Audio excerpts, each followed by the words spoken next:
Bienvenidas y bienvenides al ciclo de formación política Eva Perón. Este es el cuarto y último encuentro del ciclo.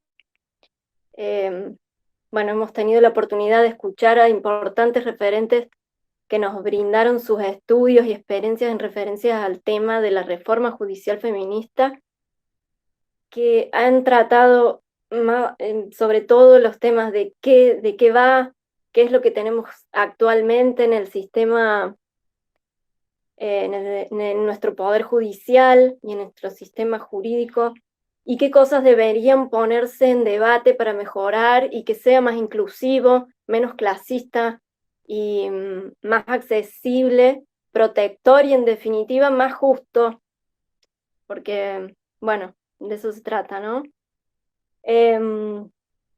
Desde el Comando Evita creemos que es importante conocer y formarnos en estos temas.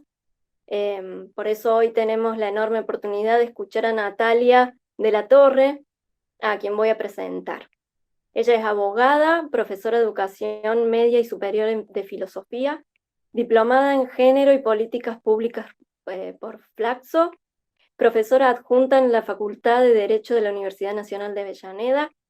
Integra también varios proyectos de investigación relacionados a temáticas de derecho de la familia.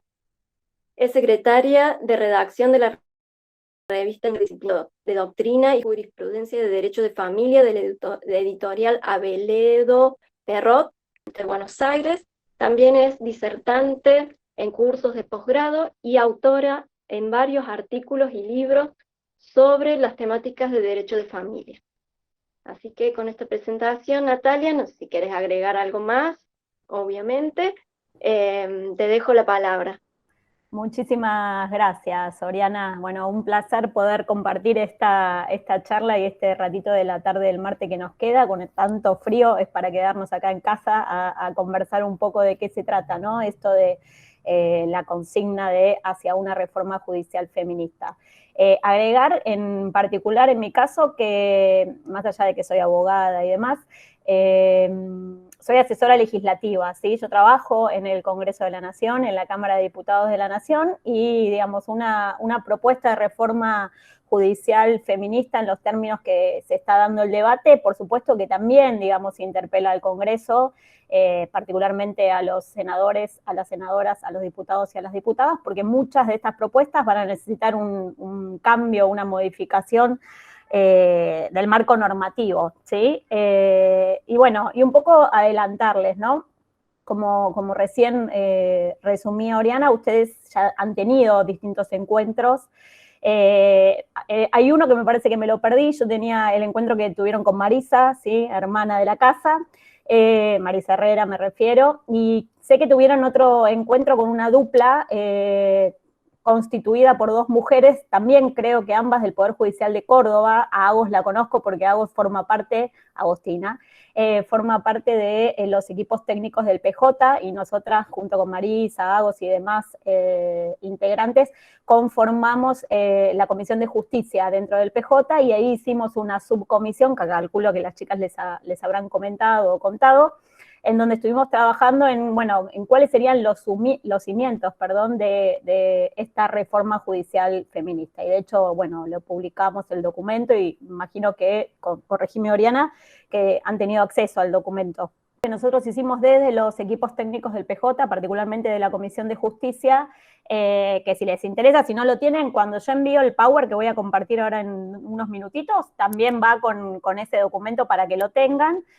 Y me imagino que, habiendo participado Marisa, también les habló, digamos, de las consignas o desde la incorporación de la perspectiva de género planteada por el entonces Consejo Consultivo digamos, que conformó el presidente Alberto Fernández el año pasado, ¿sí? Que hicieron una devolución, entregaron un informe con unas recomendaciones generales, y en esas recomendaciones generales algo incluía en el Power.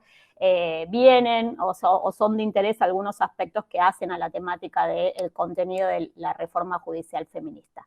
Bueno, pero teniendo en cuenta que ya habían estado participando Marisa y Agostina y demás, lo que hice digamos, para no repetirnos, para poder ampliar, ¿sí? Porque me imagino que lo primero que habrán dicho las chicas es, ojo que cuando nosotros pensamos en una reforma judicial feminista, no estamos exclusivamente pensando en una reforma del sistema de administración de justicia que involucre exclusivamente al Poder Judicial. Estamos pensando en una reforma que involucra, por supuesto, al Poder Judicial, pero que involucra a la Defensoría General de la Nación en el ámbito de nación, más allá de que esto después, digamos, se replica en cada una de las jurisdicciones, que involucra al Ministerio Público Fiscal, pero no solo eso, involucra también al Consejo de la Magistratura, involucra también a las universidades, ¿sí? Es decir, a las universidades, pero muy particularmente a las facultades de Derecho de las distintas universidades nacionales y por supuesto también involucra un repensar en la práctica profesional del abogado, de la abogada, del abogade y en eso se invita también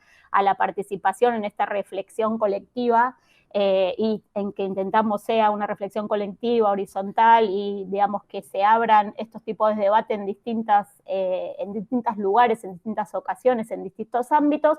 Invitamos también a los colegios de abogados y de abogadas, ¿sí? O sea, una reforma que incluya esta perspectiva amplia. Como les decía, teniendo en cuenta que ya, digamos, participó Marisa, no hay problema, Alicia, que ya participó Marisa, que participó Agostina y que tuvieron algunas más que, digamos, me perdí el calendario, me interesó, digamos, puntualizar en dos aspectos, ¿sí? Y sobre todo teniendo en consideración esto que les adelanté, ¿no? Mi trabajo cotidiano en el Congreso de la Nación y algunos de los planteos que se vienen dando en ese ámbito, particularmente en la Cámara de Diputados, ¿sí? Yo soy asesora legislativa, trabajo con la secretaria parlamentaria del bloque del Frente de Todos, la diputada nacional Cristina Álvarez Rodríguez. Bueno, entonces, puntualmente, más allá de que, por supuesto, una reforma judicial feminista engloba todas estas cuestiones y, digamos, es amplísima, porque hay demandas que uno podría,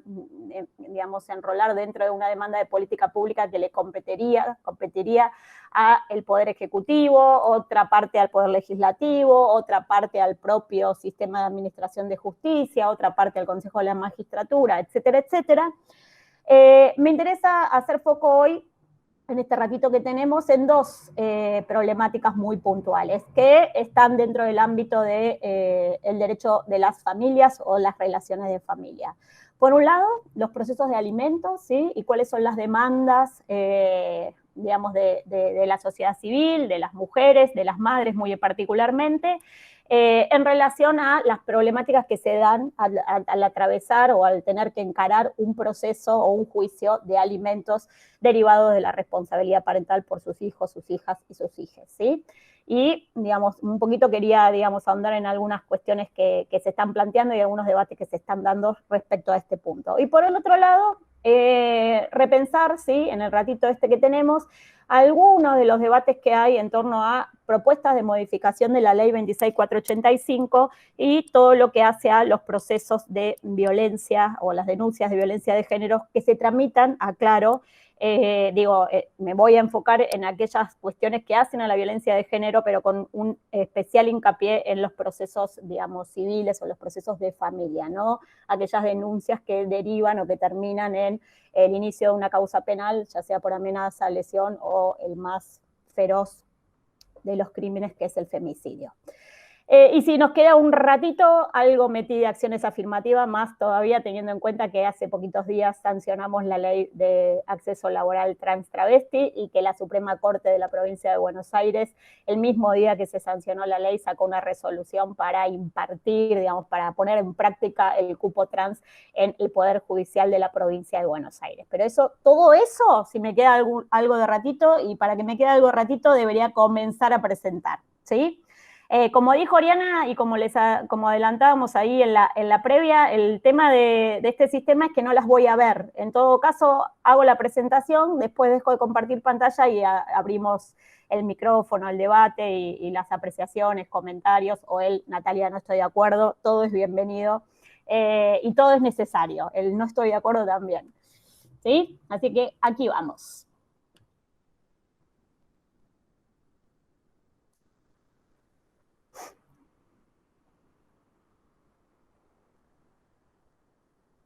Ori, ¿se ve bien? Es como ir a ciega esto. Perfecto. Muy bien. Bueno, como les decía, los dos tópicos que me interesa, digamos, analizar o compartir con ustedes, charlar con ustedes hoy, digamos, involucran los procesos de familia o al fuero de familia muy particularmente, y tiene que ver con esto que decíamos, ¿no? Los alimentos derivados de las relaciones de familia, con un foco particular en los alimentos derivados de la responsabilidad parental, cuando estamos hablando de alimentos de personas menores de edad, y después algo, vamos a decir, de violencia de género, si se nos queda un ratito, de acciones afirmativas y las recientes reformas y lo que queda, ¿sí?, por realizar, por hacer y demás. Alimentos.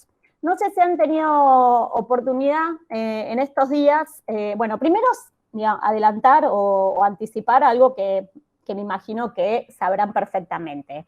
La pandemia puso más en evidencia que nunca, ¿sí?, las desigualdades de género, las brechas de género en relación a todo lo que tiene que ver con las tareas de cuidado, más particularmente el cuidado de los hijos, hijas, personas menores de edad. Y por supuesto también la pandemia nos ha colocado en distintas situaciones, depende cada composición familiar, depende cada tipo de relación laboral, pero en muchos casos hay muchas personas que han tenido dificultades, por ejemplo, para cumplir las cuotas alimentarias derivadas de esta responsabilidad parental. Es decir, lo que hizo la pandemia es poner estos temas en agenda. No es que no estaban en agenda, pero digamos, la pandemia los ha colocado casi les diría que en un lugar de privilegio y primero, ¿sí?, en el ranking de las listas de las demandas. Por un lado, contarles, por si no están al tanto, que por ejemplo, en el Ministerio de Mujeres, Géneros y Diversidad de la provincia de Buenos Aires, si después quieren, googlean la página y lo van a encontrar, se lanzó hace unos días, no recuerdo exacto la fecha, una encuesta justamente para tratar de detectar a dónde están las problemáticas sobre el cumplimiento de la cuota alimentaria de los hijos, hijas menores de edad, ¿sí? Es una propuesta, es una encuesta que está dirigida a las mujeres, a las madres de estos hijos, para que, digamos, cuenten y uno pueda tener datos y poder construir políticas públicas que sean un fiel reflejo de esos datos que se han obtenido. Es decir, políticas públicas que estén o que sean coincidentes con la problemática real que viven las personas, en este caso las madres. Por otro lado, también en la provincia de Buenos Aires hay publicado, y si no, yo después todo esto se los puedo compartir junto con el PowerPoint, un estudio que la verdad que nada, hay mucho por decir, porque más que estudio se hizo también como una encuesta, y en el documento no se profundiza sobre el resultado, se publican nada más así como muy, muy sueltos los datos de esa encuesta, pero también digo, esta filmina lo que nos muestra es que este tema está en debate, está en agenda, y hay un reclamo social de mejores soluciones sobre este punto. Y después, no sé si la han visto, en estos días salió en la revista Anfibia una nota de Mariana Carvajal y María Mansilla, que ahí lo tienen en el medio, ¿no? Paternidad morosa, ¿por qué no pagan? Las madres sin cuotas salen del closet. Y en esa nota, después si no la tienen a mano también mando el link para que la tengan, y en esa nota se hacen, digamos, intervienen, por supuesto la nota es de estas dos periodistas, pero, digamos, entrevistaron a distintas personas, distintas mujeres, ¿sí? Y hicieron distintas apreciaciones sobre la temática. Para abrir el debate, ¿sí?, algunas afirmaciones que surgen de esa nota, ¿sí? No son todas, hay más personas que han intervenido, pero digo, me parece que son, digamos, afirmaciones que uno puede tomar para abrir el debate y para repensar a dónde están las problemáticas, a dónde están los nudos conflictivos y cuáles serían las propuestas que sean realmente propuestas efectivas para resolver esos nudos conflictivos que uno detecta. En el caso de la primera sentencia o de la primera afirmación, proviene de una jueza, ¿sí?, nacional civil, de un juzgado especializado en familia, el juzgado número 92, de acá, de la Ciudad Autónoma de Buenos Aires, ¿sí?, la doctora Famá. Nos dice, por ejemplo, los que más incumplen son los de mayores recursos.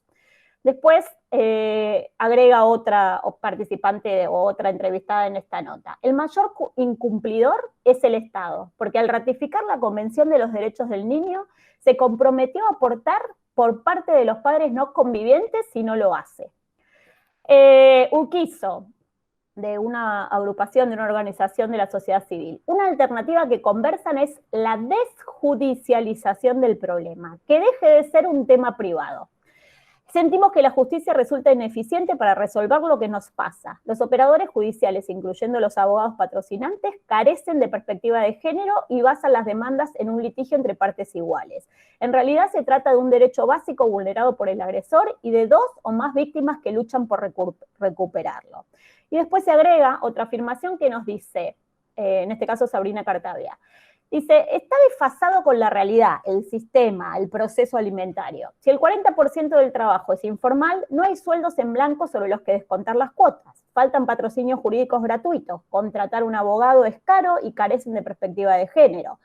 Negociar la reducción de la cuota, consejo habitual de los abogados, es violencia simbólica. Bueno, un montón para decir de más de una de estas afirmaciones. En la mayoría yo no coincido, no comparto, pero me parece que, digamos, son un buen arranque para debatir sobre la temática, ¿sí? Digo, puntualmente es cierto que la Convención de los Derechos del Niño, que en el marco de la Convención de los Derechos del Niño, por ejemplo, para empezar, lo que se habla es de una, digamos, corresponsabilidad entre las familias por un lado y el Estado. Y cuando la familia no está en condiciones de, bueno, ahí aparece el Estado como sostén para. Pero me parece que hay que hacer como una disquisición o una división clara en que una cosa es aquellas familias a las cuales por diversas situaciones las podemos encuadrar como familias de sectores socioeconómicos vulnerables. Entonces ahí yo tengo un Estado presente, ¿sí?, con políticas de derechos económicos, sociales y culturales, ¿sí? Una típica o un típico ejemplo de esa política pública, por ejemplo, podría ser la asignación universal por hijo, o si quieren más recientemente, la ley conocida como la ley 1000 días, la 27611. Pero eso no quiere decir que automáticamente al ratificar la Convención de los Derechos del Niño, el Estado se tiene que hacer cargo de aquellas cuotas alimentarias que son una obligación civil derivada de la responsabilidad parental, del hecho de ser padre o de ser madre, y cubrir esa cuota alimentaria. Bueno, hay algunos planteos y ahora en un ratito, 2, 3 filminas después, vamos a ir con una propuesta, ¿sí?, que me parece que hay que incluirla en el temario de esta reforma judicial feminista. Una propuesta que hasta ahora no ha tenido mayor asidero aquí en la República Argentina. En su momento, allá por el 2010, un diputado socialista de Santa Fe presentó una propuesta, pero no hay mayor debate sobre el punto y les adelanto, me estoy refiriendo a los fondos de garantías de las prestaciones alimentarias. Algo después vamos a aclarar respecto a esto.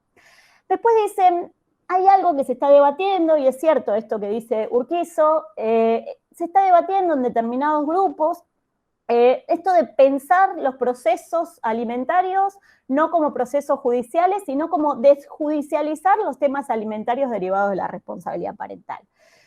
Desde mi conocimiento, no hay en el marco del derecho comparado una propuesta de este tenor. ¿Por qué? Porque más allá de que uno puede, digamos, establecer algunas soluciones para problemas puntuales que surgen de las cuotas alimentarias, lo cierto es que necesita una sentencia que determine en el caso concreto cuál es la cuantía a pagar, cuál es la necesidad de ese hijo, de esa hija o de ese hijo o de ese grupo de hermanos, cuáles son las posibilidades, cómo es el sistema de cuidado. O sea, no es que la cuota alimentaria es pongo un sello y sigo con el otro expediente y pongo un sello y sigo con el otro expediente, etcétera, etcétera. Y después hay algo que surge un poco de estas manifestaciones que hace un debate mucho más profundo. Y el debate profundo de esta idea de que las mujeres, en este caso las madres, no estaríamos en condiciones hábiles para poder negociar. Es decir, todo un debate respecto a en qué lugar ubico el empoderamiento de la mujer y el lugar de autonomía. Por supuesto que hay situaciones que son desparejas, por supuesto que hay situaciones en donde uno reclama alimentos para los hijos y está esa situación atravesada por una violencia de género y esas situaciones sí merecen un trato diferencial. Pero no toda o no todo proceso de alimentos o no todo juicio de alimentos derivado de la responsabilidad parental encierra ese tipo de situaciones. Por lo menos así considero yo o así lo veo yo.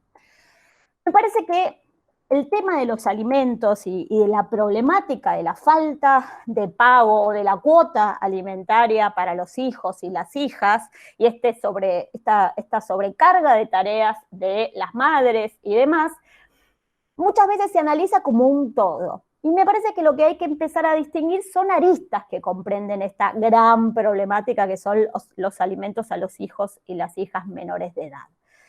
Porque por un lado tenemos, bueno, un Código Civil y Comercial que se modificó en el 2015, que incorporó un gran artículo, o por lo menos así lo considero, que es el artículo 553, que es un artículo que le da herramientas al juez y a la jueza de familia, ¿para qué? Para establecer medidas razonables ante el incumplimiento de la cuota alimentaria.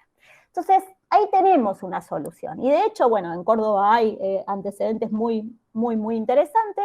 Digamos, es un artículo que han tenido buena recepción, que ha sido bien interpretado por los jueces y las juezas, y que ha tenido una aplicación, digamos, efectiva, porque no solamente, digamos, uno conoce el dictado de esa medida razonable que asegure o que tenga por fin asegurar el efectivo cumplimiento de la cuota alimentaria, sino que uno también, digamos, en las conversaciones con los jueces, en distintas actividades académicas y demás, uno se entera no solamente del texto de la sentencia, sino de que efectivamente eso sirvió en la práctica. El que no pudo entrar a la bailanta nunca más de su grupo preferido o del cuarteto preferido, automáticamente, como no podía entrar, bueno, ahora en pandemia sería otra la medida a tomar, ¿no? Pero como no pudo entrar, a los 2 minutos fue y pagó. El que se tenía que ir a Miami con su nueva mujer y los hijos de esa nueva mujer no pudo salir, y entonces efectivamente la señora se fue y él a los 2 minutos depositó una cuantiosa suma que debía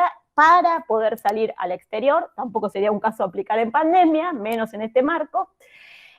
Por ejemplo, el señor que era un fanático del rugby, de una localidad particular de la provincia de Buenos Aires, de zona norte, de San Isidro, donde el ingreso al club no solamente tiene que ver con una actividad recreativa, sino también con cierto estatus social y demás. Se le dijo, usted hasta que no paga la cuota alimentaria no ingresa más al club. Automáticamente el señor fue y pagó, y así distintas opciones, distintas posibilidades o distintas casuísticas que se han dado a la luz del Código Civil y Comercial y este artículo 553. Artículo 553 que desde mi punto de vista no necesita una reforma, y que fue buena la técnica legislativa de decir medidas razonables y no empezar a listar cuáles serían las medidas razonables, porque eso le da amplitud al juez y a la jueza, pero sobre todo también amplitud a los abogados y a las abogadas para peticionar las medidas que sabemos que van a ser efectivas en el caso concreto. Porque para aplicar bien este artículo, lo que hay que hacer es conocer, involucrarse con el caso, con el expediente, con la persona que está detrás de ese expediente y detrás de ese caso. Por otro lado, hay un debate muy interesante, y acá sí me parece que esto es un adelanto, y ahora después les voy a contar de 2 propuestas que hay en el Congreso de la Nación, que es entender que el pago, o el no pago, perdón, de la cuota alimentaria de los hijos y de las hijas es o puede ser encuadrado dentro del concepto de violencia económica o patrimonial, dentro del tipo de violencia económica patrimonial, y ahí hay 2 propuestas que ahora enseguida les voy a comentar para incorporar esto en el texto de la 26485. Estas propuestas de incorporar esto en la 26485, hoy ya consagradas en proyectos de ley, ¿sí? Ambos de este año, primero, como la mayoría de las veces sucede, fue receptada a través de distintos fallos de distintas jurisprudencias, ¿sí? Si alguna está interesada en particular en conocer estos casos, puedo también acercar jurisprudencia que así reconoce, digamos, la falta de pago, o estipula que la falta de pago de la cuota alimentaria, teniendo las posibilidades para, ¿sí?, la reticencia a pagar la cuota alimentaria, engloba, ¿sí?, en un supuesto de violencia económica que se ejerce contra la mujer, en este caso contra la madre.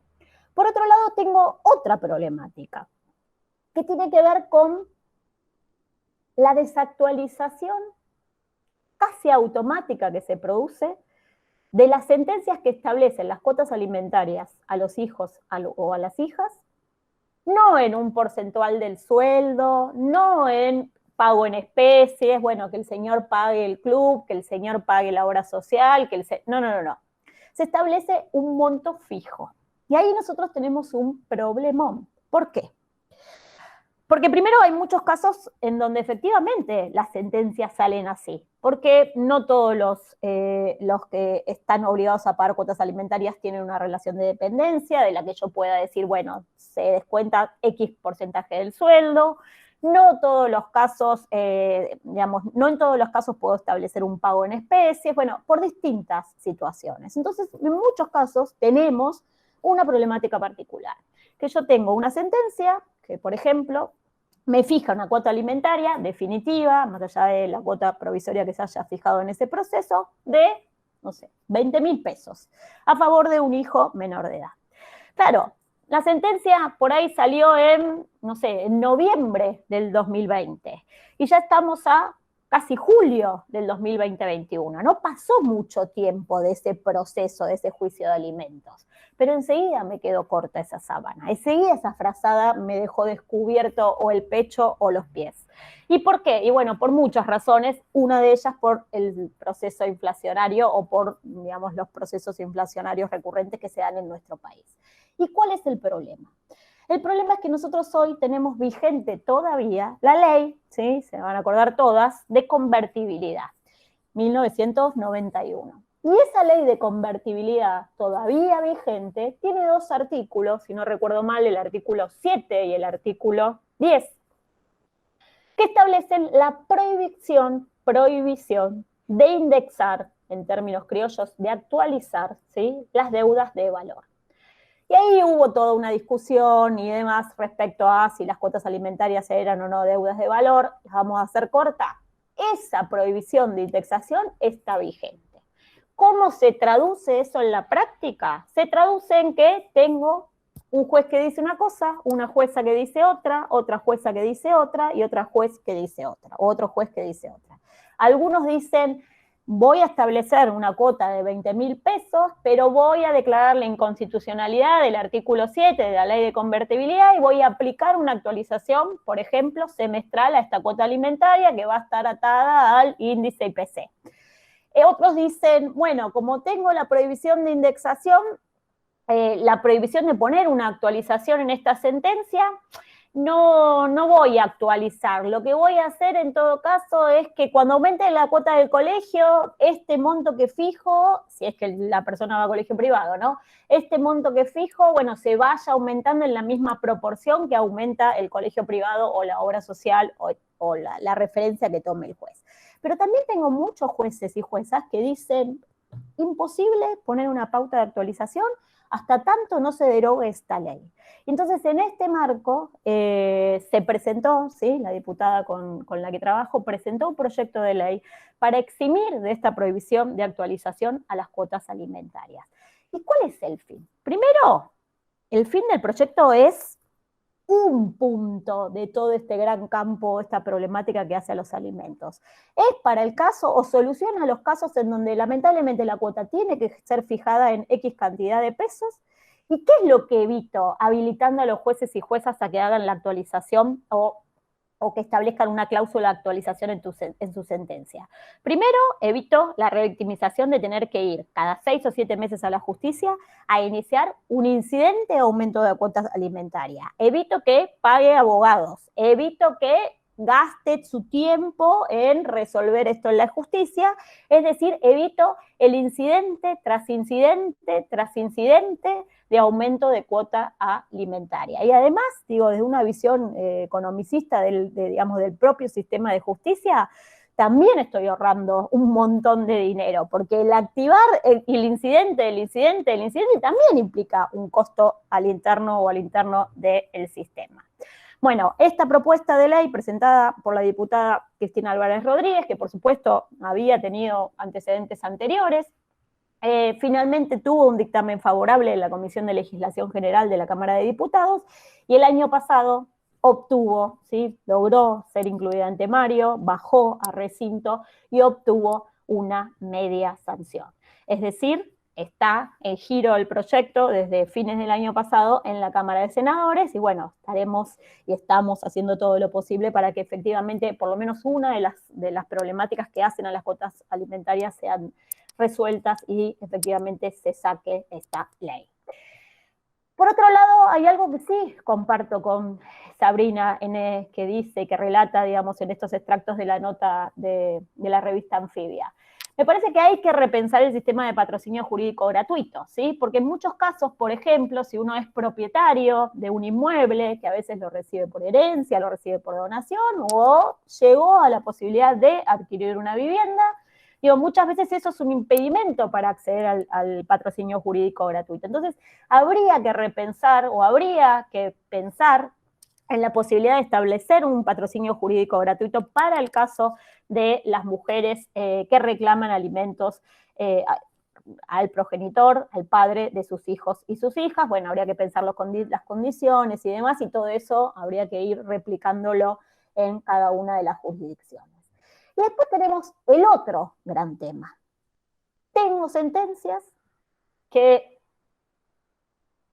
establecieron una cuota alimentaria y el tipo no cumple. Voy por el 553 y no hay manera de lograr encajar en el zapato donde le aprieta este señor y sigue incumpliendo. Voy por ejecución de sentencia y no hay nada porque no tiene bienes a su nombre, porque renuncia al trabajo para que no le embarguen, porque no tengo manera. Bueno, ¿qué hago en esos casos? Entonces ahí sí me parece que uno podría empezar a pensar en esto que les adelantaba, esto de pensar en crear por ley un fondo de garantía para prestaciones alimentarias, ¿sí?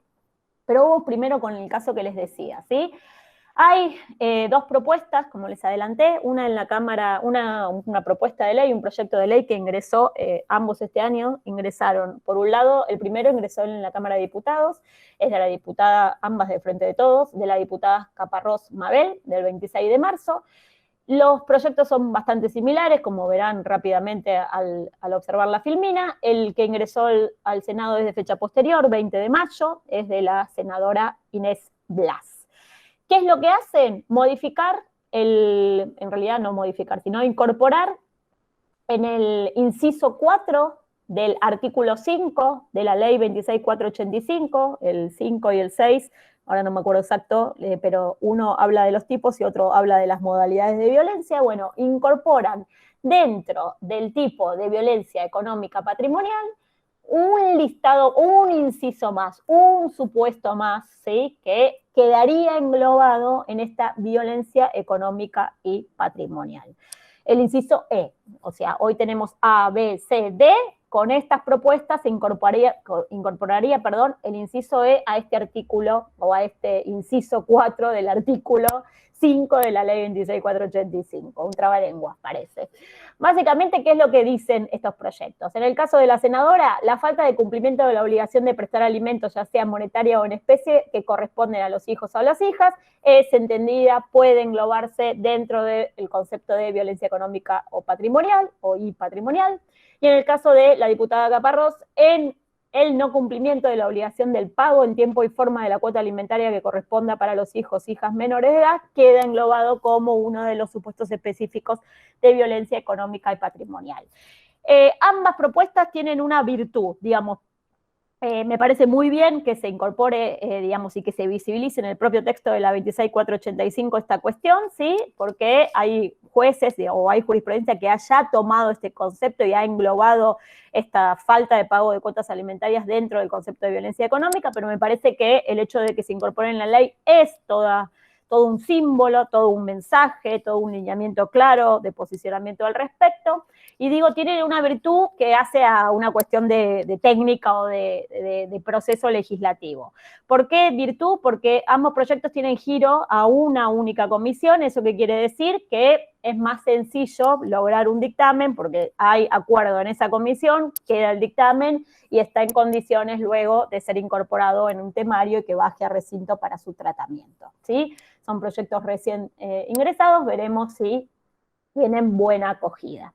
Por el otro lado, La otra problemática que hace a esto que les decía, este proyecto de la diputada Cristina Álvarez Rodríguez, que obtuvo la media sanción el año pasado, el 11 de noviembre del 2020, y que lo que hace es modifica el artículo 7 y modifica el 10, si no recuerdo mal, pero digo, acá queda como clarísima cuál es la intención. Modifica el artículo 7 de la ley de 1991, lo que está en negrita en el primer párrafo y en el segundo es textual, texto vigente. Lo importante es lo que está en rojo, quedan exceptuadas de la prohibición de actualización monetaria, indexación por precios, variación de costos y demás, las obligaciones alimentarias derivadas de las relaciones de familia reguladas en el libro segundo del Código Civil y Comercial. Por supuesto, quedan incluidas dentro de estas excepciones o de esta excepción a la prohibición de indexación no solo las de origen legal, sino también convencional, es decir, la posibilidad de que las partes acuerden una cuota alimentaria derivada de la responsabilidad parental y en ese acuerdo incluyan una cláusula de actualización automática. Y en los fundamentos de esa propuesta o de esta propuesta legislativa, entre otras cosas, se remarca, ¿sí?, la perspectiva de género, la conciencia de género, si quieren, diciendo lo siguiente: teniendo en consideración que en la práctica la mayoría de los conflictos alimentarios involucran a personas menores de edad cuyas madres deben afrontar de manera individual el sostenimiento y cuidado de un hijo o una hija, o que son las mujeres quienes suelen ser acreedoras de alimentos durante la separación de hecho o incluso después del divorcio, la perspectiva de género transversal a todo el ordenamiento jurídico nacional fundamenta la necesidad de suprimir la prohibición de actualización de las cuotas alimentarias. ¿Para qué? Para dejar de obligar a las mujeres, de obligar a las madres a tener que iniciar incidente tras incidente, con todo lo que ello implica en términos económicos y en términos, si quieren, también psicoemocionales. Y por último, y con esto cierro alimento y vemos algunas cuestiones que hacen a la violencia de género y algunas propuestas que se están dando o algunos debates que se están dando en la Cámara de Diputados. Una propuesta, ¿sí?, que me parece que hay que presentar y que hay que incluir en estos debates de las reformas necesarias para que efectivamente tengamos un sistema de justicia con perspectiva de género y con conciencia feminista, es la posibilidad de pensar en esto que les adelantaba o que les decía, en un fondo de garantía, de las prestaciones alimentarias, ¿sí? En Latinoamérica casi, digamos, no hay propuestas, o sea, no hay legislación vigente respecto a esto, pero sí es, digamos, es una política legislativa, una política pública que se replica en distintos lugares de la Comunidad Europea. Y ahí tienen dos ejemplos, ¿sí? El caso de Francia, el caso de España, también tienen fondos de garantía de prestaciones alimentarias Portugal, Luxemburgo, el Reino Unido, Italia, etcétera. Básicamente, por ejemplo, en el caso de Francia, ¿cómo funciona? Toda pensión alimentaria fijada por decisión judicial, insisto, hay una decisión judicial que estableció X monto de cuota alimentaria, que está en condiciones de ser ejecutada, cuyo cobro total o parcial no haya podido ser satisfecho mediante la vía ejecutiva, o sea, yo llegué a la instancia de ejecución de sentencia y no hay manera de hacer que esta cuota pueda ser percibida por la madre. En ese caso, será abonada por la Tesorería Nacional de ese país. ¿Y ahora qué hace el Estado? Te abona esa cuota, cada país establece distintos periodos en que ese abono va a ser efectivo, y lo que hace es subrogarse, es decir, se subrogan los derechos de esa madre, ¿para qué? Para seguir cobrando, para seguir persiguiendo el cobro de esa cuota alimentaria por el principal obligado, es decir, el padre. ¿Por qué esto? Y porque esto supone que el Estado, ¿sí?, como garante último de los derechos humanos de las personas, primero tiene que dar una respuesta, pero no es que tiene que hacerse cargo de la cuota alimentaria, sino que se hace cargo en determinadas condiciones y automáticamente va y él, con el poder del aparato estatal, persigue que efectivamente el cumplimiento se realice por parte del señor, es decir, que ese dinero lo termine pagando el señor y sea reintegrado al Estado. En el caso de España, también es una ley desde el 2006, con su decreto reglamentario del 2007, si no recuerdo mal, Y ahí es distinto el sistema, pero también básicamente el principio que está detrás es esta idea de, bueno, tengo una sentencia, la quise ejecutar, no hay manera de que el señor pague la cuota alimentaria porque es un insolvente, porque no tiene trabajo, porque esto, aquello. Bueno, voy al Estado y es el Estado el que me paga parte de esa cuota alimentaria.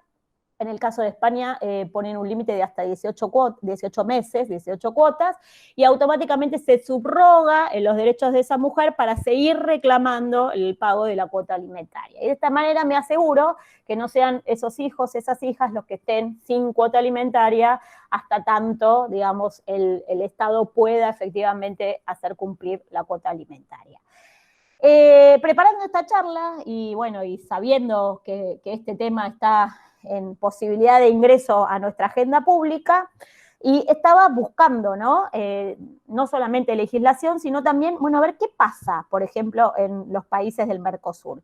Y me encontré con una sorpresa, una grata sorpresa por parte mía, es que esta misma propuesta, y sobre todo de nuevo a la luz de la crisis que implicó la pandemia y el receso de algunas actividades y demás, en el caso de Uruguay se presentó, si quieren después también les adjunto ese material, se presentó un reclamo como al Ejecutivo Nacional de ese país, si no recuerdo mal, en junio del año pasado o julio del año pasado, para que efectivamente incorpore un proyecto de ley nacional que tenga por fin regular un fondo de garantía de las prestaciones alimentarias en el marco de esto que rápidamente intenté graficar. Es decir, es un tema que está siendo incorporado también en nuestra agenda, si quieren, latinoamericana o de los países del Mercosur. Violencias de género. Primero, no sé cómo vamos de tiempo y si no sé si prefieren hacer una pausa y charlamos un poquito de lo que acabamos de ver. No sé, Ori, decime. De tiempo vamos bien. Si quieren ir haciendo preguntas o quieren hacer preguntas ya sobre lo que charlamos, lo pueden hacer, abren sus micrófonos y la hacen ahora y las saldamos. Si no, las vamos poniendo en el chat y al final nos tomamos un tiempito para que nos las responda Natalia. Lo que quieran, ¿eh? Si quieren, dejo de compartir y charlamos o avanzo y lo dejamos para el final. ¿Hay alguna pregunta? ¿Puedo hacer una pregunta con respecto a este tema? Hola, compañeros. Sí, Belén. Esperen que voy a intentar dejar de compartir pantalla. Ahí está. No, ¿sabes lo que quería preguntar en relación a lo que estabas contando? Que yo, bueno, como madre luchadora de las cuotas alimentarias, me reconvoca este tema, te agradezco un montón la información. Escuché varios casos, cuando vos hablabas cuando el padre no puede pagar, se hace cargo del Estado. Yo escuché varios casos que le piden a la familia del padre hacerse cargo, como son los abuelos del hijo, sería. Sí. Ahí sí, eso está regulado en el Código Civil y Comercial, hay una obligación subsidiaria de los abuelos de responder a esa cuota alimentaria. Vos, digamos, es subsidiaria, pero a partir de la reforma del Código Civil y Comercial, lo que vos haces, antes era de otro modo, pero básicamente, para hablar cortito y en criollo, lo que haces vos es iniciar, por ejemplo, vos sabés que el progenitor, no sé, o se insolventa o dice que no tiene trabajo, pero tiene trabajo en negro, depende de cada situación, ¿sí? Entonces, vos lo que haces es iniciar una demanda de alimentos en favor de tus hijos y demandas conjuntamente al progenitor y a los padres de ese progenitor. Y entonces, una vez sustanciado ese proceso, lo haces con ambos, ¿sí? Antes vos tenías que primero hacerlo con uno y demostrar que con este no había posibilidad, y entonces recién ibas procesalmente a la posibilidad del otro. Hoy todo eso tramita junto y se han, digamos, resuelto sentencias a favor de establecer cuotas alimentarias a cargo no del progenitor, sino de los abuelos. E incluso hay alguna sentencia, que eso no lo establece en la regla, digamos, del texto del código, pero hay algunas sentencias que han establecido cuotas alimentarias un poco, digamos, un porcentaje X que queda a cargo del progenitor y otro porcentaje X que, digamos, viene a compensar eso que no le puedo cobrar por X motivos al progenitor y que también, digamos, van a aportar los abuelos paternos. Sí, existe esa posibilidad. Bárbaro, muchas gracias. ¿Sí? Bueno, vamos un poquito más rápido porque tengo miedo de que... Sí, vamos. Espera, porque ahora no sé cómo volver a tener la presentación. Ahí voy. Y ahora volver a... Casi una experta ya, chicas. ¿Viste? Bueno, acá no sé por qué no me sale en la filmina, pero bueno, vieron que hace un tiempito, no me acuerdo cuánto, creo que debe ser un mes o un mes y moneditas, ¿sí? Hubo un acto de reparación histórica en el caso de Olga Díaz, por un caso que llegó al comité de la CEDAW, ¿sí? Todos sabemos, o todas sabemos aquí qué es el comité de la CEDAW. No, yo no. Bueno, esperen que voy a dejar de compartir pantalla, porque es más feo esto que... Ahí voy, Nosotros en materia de, digamos, de tratados o convenciones de derechos humanos que hacen o que son directamente, digamos, aplicables o aplicables a las mujeres o a las diversidades, incluso en términos más contemporáneos, tenemos dos. Por un lado tenemos la que se conoce que en el ámbito regional, en el ámbito interamericano, que es la Belém do Pará, ¿sí? La Convención Interamericana para erradicar, prevenir, ¿sí? La violencia contra la mujer. Pero en el ámbito universal, universal de derechos humanos, en el sistema universal de derechos humanos, en la ONU, ¿sí? Tenemos otra convención más vieja, ¿sí? Que se firmó en su momento allá por 1979 y entró en vigencia en 1981, que se la conoce por sus siglas en inglés, ¿sí? CEDAW, la Convención contra toda forma de discriminación contra la mujer. Muy bien, no es exacto así el nombre, pero para resumirlo. En el marco de esa convención hay un órgano que es el órgano que controla, ¿sí? El cumplimiento de todos los estándares, de todos los derechos reconocidos en esa convención, que es el Comité de la CEDAW. Ese Comité de la CEDAW tiene distintas funciones, ¿sí? Básicamente, para hacerla cortita, una función es hacer o establecer recomendaciones generales, ¿sí? En donde establece estándares de interpretación respecto a alguno de los artículos de la CEDAW. Otra función muy importante tiene que ver con el relevamiento y la respuesta a los informes país. Cada país que ratificó la CEDAW tiene que informar al comité y el comité nos devuelve un informe, creo que este año informa Argentina, bueno. Y además, ¿sí? Por un protocolo particular, hay una posibilidad de ir al comité y hacer una denuncia, ¿sí?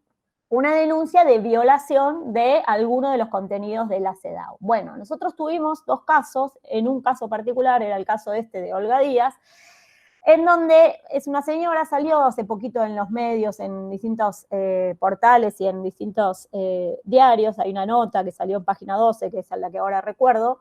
¿Por qué? Porque es una señora que fue víctima de violencia de género, que estuvo casada un montón de tiempo con su marido, en donde la señora se anima, ¿sí? Se empodera, etcétera, y va e inicia una denuncia. Esa denuncia es tramitada en un juzgado civil nacional con competencia especializada en familia y bueno, y es la no respuesta del sistema, básicamente todo lo que tuvo que pasar esa señora. En la nota esta de Página 12, después les voy a compartir el link, cuenta, digamos, todo lo que tuvo que atravesar y cómo el juzgado, cómo el juez y cómo la secretaria, hoy jueza, ¿sí? La recibieron, cómo de alguna manera hacían, no les digo caso omiso, pero por ejemplo, entre otras cuestiones que le dijeron es, pero cómo, pobre su marido, después de tantos años venir a hacer esto, bueno, etcétera. La señora terminó internada con un intento de un femicidio por un montón de tiempo, no se pudo recuperar, bueno, etcétera. Entonces, terminada esa situación, con el acompañamiento de la Defensoría General de la Nación, la señora inicia una denuncia, ¿sí? Va al comité de la CEDAW, inicia una denuncia, el comité de la CEDAW, en el marco de esa denuncia, el Estado llega a un acuerdo o a una solución amistosa, es decir, no es que dijo no y que le dejó al comité la posibilidad de definir el caso, de resolver contenciosamente el caso, sino que se llegó a una solución amistosa. En el marco de esa solución amistosa, y ahí voy de vuelta, hay muchas cosas, ¿sí?, que tenemos que incorporar, ¿sí?, de esa solución o que tenemos que discutir o que tenemos que tener a la vista de esa solución amistosa, del contenido de esa solución amistosa, cuando estamos pensando en una reforma judicial feminista en todo lo que tiene que ver con los procesos de violencia de género que tramitan muy particularmente en el fuero de familia. Primero, el reconocimiento de la responsabilidad internacional y publicidad del acuerdo de solución amistosa dentro de las medidas acordadas. Se publicó el año pasado el acuerdo y esta, que no me acordaba yo la fecha. Y el 15 de abril del 2021, si la encuentran, si la buscan en Google, van a encontrar la transmisión. El Estado argentino realizó unas disculpas públicas y, digamos, en esas disculpas públicas intervinieron distintos agentes del Estado, la ministra de Mujeres, Género y Diversidad, entre otros, y por supuesto también estaba presente la víctima. Medidas de reparación pecuniaria, medidas de asistencia a la víctima. Paso rápido porque no son las que me interesan porque hacen al caso concreto, pero sí el cuarto punto que tiene que ver con todas las medidas de no repetición. O sea, que esto que pasó, Olga, no se repita, no se duplique en otros casos de la misma temática o del mismo tenor. Primero, medidas de no repetición. Oficina de la Mujer de la Corte Suprema de Justicia, la oficina o la OBD de violencia, el Ministerio de Mujeres y otros. Elaborar y publicar un documento con principios generales de actuación para la adecuada implementación de la Ley 26485, la ley paraguas que hace a la violencia de género. Todavía no está realizado. El Consejo de Magistratura de la Nación, esto sí es un muy buen adelanto que efectivamente fue cumplido poquitos días después del último 8M, con la resolución 8-2021 que tienen ahí, incluir en las evaluaciones de los concursos conocimientos sobre género y violencia contra las mujeres en todos los cargos a cubrir en el Poder Judicial y crear un registro público de denuncias presentadas contra magistrados vinculadas a la violencia de género, registro público que se creó con esta resolución que tiene ahí. Esto es muy, muy importante. Digo, es un avance en el compromiso o en el cumplimiento de este compromiso. Algo que le compete al Ministerio Nacional, confeccionar un protocolo de articulación institucional para la atención coordinada de los casos de violencia de género, es algo en lo que están trabajando. Después, la oficina de la Corte Suprema de Justicia de la Nación, yo calculo que Marisa habrá charlado al respecto, el cumplimiento efectivo de qué cosa, de la ley Micaela. Este plan cuenta con una etapa que ya se realizó y un registro de las personas capacitadas, cuyo resultado la Oficina de la Mujer de la Corte se compromete a publicar en cumplimiento de la ley Micaela. Lástima que los integrantes del máximo tribunal, o sea, de la Corte Suprema de Justicia de la Nación, se siguen resistiendo a que el Ministerio de Géneros, de Mujeres, Géneros y Diversidad, que es la autoridad de aplicación de la ley y quien es encargado o encargada de establecer la capacitación para los miembros máximos de cada uno de los poderes, en este caso los 5 miembros integrantes de la Corte Suprema de Justicia de la Nación, digo, siguen sin cumplir con esta manda legal. Y después, algo que también hace, aparte del reclamo, que es la falta de patrocinio jurídico gratuito. Y ahí, no sé si están al tanto, hay una ley, ¿sí?, que no está en efectivo cumplimiento porque solamente se aplica o están interviniendo en 13 jurisdicciones, ahí tienen las jurisdicciones, no está Córdoba, por ejemplo. Es esta ley, que ahora no recuerdo, ahí tienen arriba, o no recuerdo el nombre ahora, pero después se las paso, ¿sí?, que establece el patrocinio jurídico gratuito brindado por el cuerpo de abogados y abogadas para las víctimas de violencia de género. Lo que pasa es que es una ley que en su momento se dejó ahí como se sancionó, pero no hubo mayor implementación en los 4 años del macrismo y ahora entiendo que el Ministerio de Justicia está intentando, digamos, fortalecer nuevamente ahí. Y después, bueno, en el caso de esto había sucedido en Cava, todo lo que tiene que ver con la capacitación de la policía de la Ciudad Autónoma de Buenos Aires, también tampoco sé o tengo conocimiento si esto efectivamente se ha cumplido o no se ha cumplido. De conformidad con el texto actualmente vigente de la 26485, primera aclaración. Considero que es tiempo de sentarse a pensar, más allá de que hay distintos proyectos de ley, distintas propuestas para reformar alguna de las aristas de esta gran ley marco, la ley 26485, habiendo pasado tanta agua bajo el puente, considero que es ultra necesario hacer un análisis profundo y una revisión profunda de esta ley 26.485 y plantear, ¿sí?, una visión o una revisión integral de la ley, más allá de todas las particularidades o las propuestas, perdón, particulares que se vienen dando tanto en la Cámara de Diputados como en el Senado. Algunos nudos críticos, ¿sí? Algo que ya, por lo que me contó Mari, estuvieron conversando, legítima defensa y perspectiva de género. Hay propuestas de modificación del inciso 6 del artículo 34 del Código Penal. Se llegó a un dictamen, veremos si, eso todo lo que les estoy contando en la Cámara de Diputados, veremos si se logra sancionar esa propuesta legislativa, que básicamente lo que hace es incorporar la perspectiva de género y decirle a los jueces y a las juezas, ojo, que cuando apliquen la legítima defensa, tengan en consideración una situación de violencia estructural que esta señora atravesó a la hora de agredir a su agresor como última ratio del sistema, bueno, etcétera, etcétera. Otra propuesta, que también es una propuesta de la diputada con la que trabajo, es modificar la 26.485, no sé si todas están al tanto, pero yo dispongo, ¿sí?, yo hago una denuncia, por ejemplo, en el ámbito de donde yo estoy, Ciudad Autónoma de Buenos Aires, hago una denuncia ante la OBD, esa denuncia no va al ámbito penal, porque no hago la denuncia penal, tramita en un juzgado de familia, se toman medidas, y básicamente, más allá de la situación particular de pandemia, es la mujer la que tiene que estar, ¿sí?, llevando el oficio a la comisaría para que la comisaría le informe o le notifique al agresor que se dispuso X medida en resguardo o en protección de esta mujer.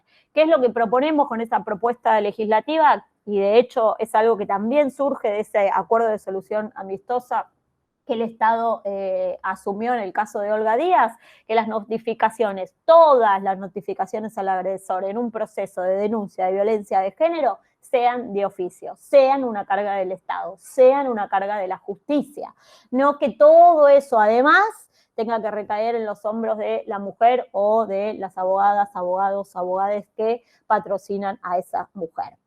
Otra de las discusiones tiene que ver con la implementación o la puesta en práctica de los dispositivos duales, ¿sí? Es la tobillera y la muñequera y el control de ¿qué?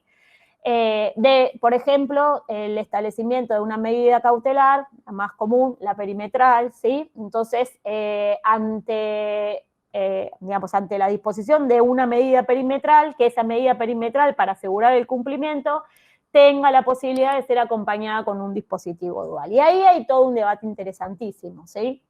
Mucho más amplio que lo que voy a decir en 2 minutos. Una propuesta es que estos dispositivos duales sean instalados, hoy el texto de la 26.485 no habla de tobilleras, como se lo conoce así más en criollo, no habla en el texto, no quiere decir que los jueces, las juezas puedan disponer de un uso de tobilleras, ¿sí? El botón antipánico sería la otra herramienta, lo que pasa que es una herramienta que recae nuevamente en la víctima, ¿sí? ¿Cuáles son las discusiones que se están dando en el ámbito del Congreso? Bueno, el dispositivo dual, la tobillera, es decir, el sistema que me alerta si este señor que tiene una medida o una perimetral se está acercando y puede ser un supuesto o un caso de violación de esa medida y un peligro para la vida o la salud de esa mujer. La discusión es, la tobillera, el dispositivo dual, lo tengo que utilizar como medida ante el incumplimiento o ante la denuncia del incumplimiento de una medida o de una perimetral, y es un debe o es un puede, es siempre o es una potestad del juez o de la jueza disponer del uso del dispositivo dual. Bueno, todo eso que les resumí en 2 segundos y que me parece que no fui muy clara, y en todo caso lo abrimos a debate después, es un tema que está planteándose o que está en discusión hoy en el ámbito del Congreso de la Nación. Después otro gran temor es, bueno, ¿qué hacemos con el agresor? ¿Sí? ¿Cómo se trabajan? ¿Cómo se trabaja en la creación de nuevas masculinidades? Y ahí hay muchas falencias de construcción de política pública. Les dejo el Power porque por una cuestión de tiempo no voy a alcanzar, pero en el Power después van a ver que tienen ahí resumido un fallo en donde básicamente ese fallo lo que nos muestra es la falta de ¿qué? De los talleres a donde puedan recurrir estos agresores. Es decir, tenemos casos donde la justicia, en el caso que les sinteticé en el Power es justicia penal, donde la justicia ordena de forma compulsiva, que el señor concurra a taller de nuevas masculinidades y lo que me encuentro es con un señor que no puede hacer efectivo ese cumplimiento y que quiere compensarlo de otra manera, pero la jueza dice no, no, no, no, pero tengo un vacío. ¿Y cuál es el vacío? Que no tengo talleres, que no tengo a disposición política construida para, y que en los pocos casos que las tengo, en realidad no es una construcción de política pública, digamos, estatal, sino que van siendo como enmendados por las distintas organizaciones de la sociedad civil. Me parece que ahí hay todo un trabajo para profundizar. Y después todo un debate que no hace a los procesos, digamos, de denuncias de violencia de género en el ámbito civil, pero sí que está muy en auge en el marco del derecho penal, que es la falta de tipificación del ciberacoso, ¿sí?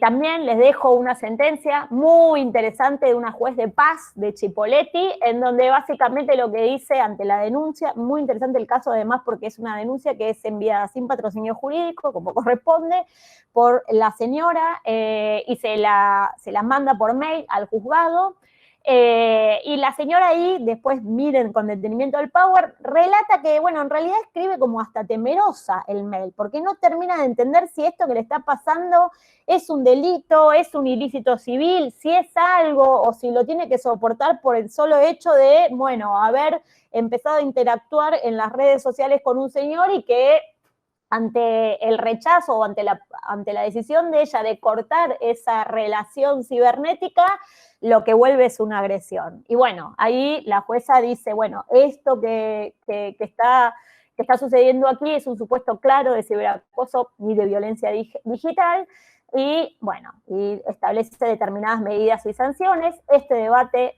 vino al Congreso, vino al Senado, vino al Congreso, vino a la Cámara de Diputados.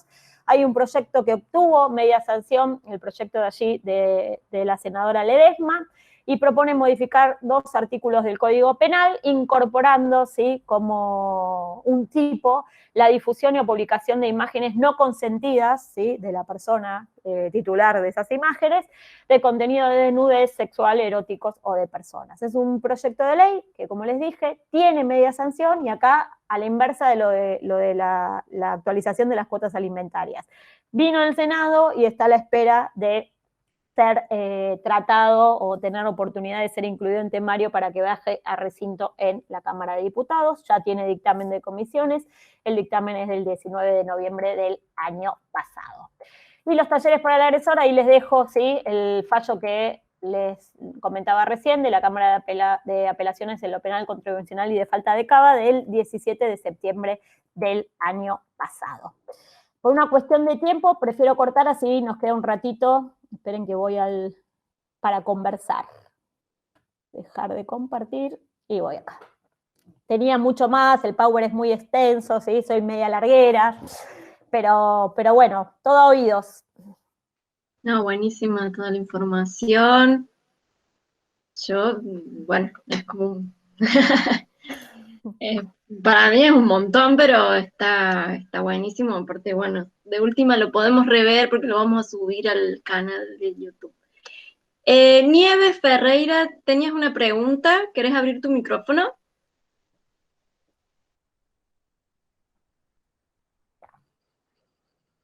Hola, no, era más que una pregunta, contar o compartir con las compañeras, digamos, en términos de lo que se hablaba de la asistencia y el patrocinio gratuito para las víctimas. Yo trabajo en el Ministerio de Justicia y Derechos Humanos de la Nación, el programa Acceso a la Justicia. Nosotros contábamos con ese patrocinio durante la anterior gestión. Digamos, se hizo un convenio con el Colegio de Abogados en Córdoba y derivábamos casos, no solo en situación de violencia, sino en otros temas también, en otros fueros, a un listado que había de abogados para este tema. Eso actualmente no está vigente, digamos, esa posibilidad de derivación, porque el convenio no se ha vuelto a ratificar, digamos.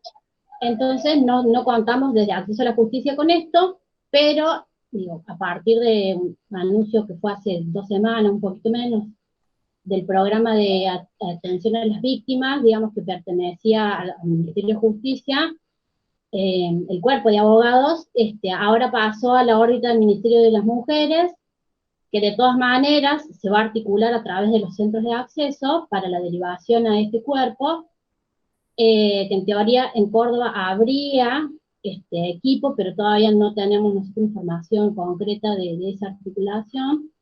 Pero además de esto, nosotros en Córdoba contamos con un foro específico de violencia que brinda el patrocinio.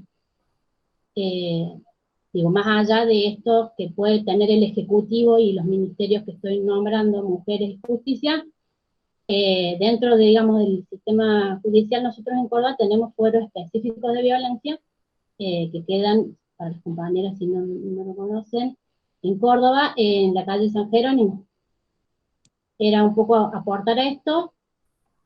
Y me quedaba la duda, ¿no?, en relación a la violencia económica, en esto de que no se cumpla con la cuota, que lamentablemente, ¿no?, tenemos que ir haciendo leyes por cada acción, ¿no?, o agregándole a la 26, como le agregamos lo de la violencia política, porque, bueno, vamos viendo en el andar cómo las leyes, si bien obviamente nos abren caminos, también siempre se tienen que estar revisando a la luz, digamos, de la implementación, de la modificación de prácticas que implican, y de las nuevas demandas que van surgiendo, ¿no? Porque en pandemia, digo, el tema de la cuota es algo histórico, no es que surgió en la pandemia y hoy sí, solo en pandemia ahora a las mujeres se les ocurre reclamar. No, digo, esto devastó, ¿no?, y puso en evidencia este problema que venía siendo grave, y que, digo, al 2009, cuando se hizo la ley, no era tan descabellado poder pensar que estas cosas estaban sucediendo, pero no había ni la visibilización que hay hoy, ni el movimiento que tenemos hoy, ni la capacidad de denuncia de las situaciones que tenemos hoy, ¿no? Pero bueno, un poco para la reflexión, eso quería aportar, esos dos datos. Gracias. Muchas gracias, Nieves. Suscribo 100% y tiene razón la compañera, ¿sí? Es cierto que hace poquito se produjo este traspaso de competencia del Ministerio de Justicia de Nación al Ministerio de Mujeres, Género y Diversidad, y también me parece muy importante esto que resaltó la compañera. Más allá de, digamos, de la implementación de esa puesta en práctica de la creación del Cuerpo de Abogadas y Abogadas para Víctimas de Violencia de Género, que viene del marco del Poder Ejecutivo Nacional, digo, no hay que, digamos, desmerecer al trabajo local, ya sea en el territorio más chiquito a nivel municipio o del gobierno o de los gobiernos provinciales, porque, digamos, no es que ese trabajo no existe, y de hecho me parece que Nieves lo reflejó muy, muy claramente. Y coincido en el resto, Nieves, totalmente de acuerdo. Por eso yo arranqué diciendo, ¿no?, que el tema no es que la pandemia crea fenómenos, en algunos casos sí, pero digo, en este caso particular, lo que hizo, sobre todo en todo lo que tiene que ver con la responsabilidad parental, el cuidado de los hijos, la tarea de cuidados, que incluyen no solamente el cuidado de los hijos, sino, por ejemplo, de personas con discapacidad o adultos mayores o personas que requieran cuidados de terceros y demás, lo que hizo la pandemia es visibilizarlos. El reclamo dentro de la agenda feminista siempre estuvo. A ver, voy a ir con un ejemplo clarísimo. Si uno va a la página web del Congreso, de diputados o Senado, el que quieran, y se fija, ¿hace cuántos años que en ambas cámaras ingresan proyectos para reformar todo el sistema de licencias, ¿sí?, que la ley de contrato de trabajo sigue sosteniendo un sistema de licencias que es un claro reforzador, digamos, un claro refuerzo de los estereotipos de género a la hora de pensar los cuidados? ¿Por qué? Porque la ley de contrato de trabajo tenemos 90 días para las mujeres que tienen un hijo y tenemos 2 días de licencia para el progenitor. O sea, de la base, desde el vamos ya, digamos, arrancamos mal, porque digo, desde la base, desde el vamos, del ingreso de un niño, una niña, un niño a la familia en el marco de un nacimiento, tenemos esas diferencias. Ni hablar de que la ley no incluye las familias adoptivas, ni incluye las diversidades familiares a la luz de la expresión de género, la identidad de género, la orientación sexual de las personas, digo, ni hablar de todo eso.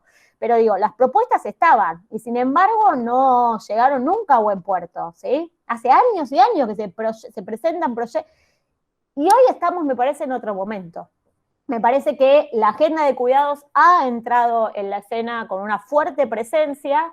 Veremos, no sé si están al tanto, el año pasado el Ministerio de Mujeres, Géneros y Diversidad sacó por una resolución la conformación de una comisión para que redacte un anteproyecto de un sistema integral de cuidados, ¿sí? esa comisión tenía 240 días, si no recuerdo mal, conforme la resolución, para presentar ese anteproyecto. Ya vence ese plazo. Bueno, veremos por dónde va la propuesta de ese sistema integral, veremos cómo se discute, si se discute en el Congreso. Bueno, me parece que, digamos, el tema está. Y es una oportunidad para asirnos de ese tema y para incluirlo, ¿sí?, en esta reforma integral de la justicia en sentido o con sentido feminista. Digo, está en lo macro, pero también está en lo chiquito, en un proceso de alimentos. Digo, eso es lo que intenté, no sé si con éxito, graficar. Ahí Delia nos hacía una pregunta. ¿Crees posible una reforma judicial feminista a la brevedad o que todavía nos falta mucho? Creo que tiene que ver con lo que venías hablando. Y me parece que faltan estos encuentros, pero digo, lo que yo creo es que como política estrategia, lo que hay que hacer es seguir con el tema instalado y seguir profundizando. Es un tema que tiene una complejidad mucho mayor, porque no es que la reforma judicial feminista es 2 puntos, construir X política pública, o 2 puntos, construir este proyecto de ley. No, tiene tantas aristas, tantas dimensiones, que probablemente lo que tengamos que pensar es que la reforma judicial feminista sea una meta, ¿sí?, una utopía, pero una utopía alcanzable, realizable, que no se dé en un acto, sino que sea una consecuencia de microactos, de microacciones en distintos niveles. ¿Sí? En el ámbito del Ejecutivo, en el ámbito del sistema de justicia, digo, Poder Judicial, Ministerio, o sea, que comprometa cada uno de estos microsistemas dentro de esta reforma en sentido amplio de la justicia.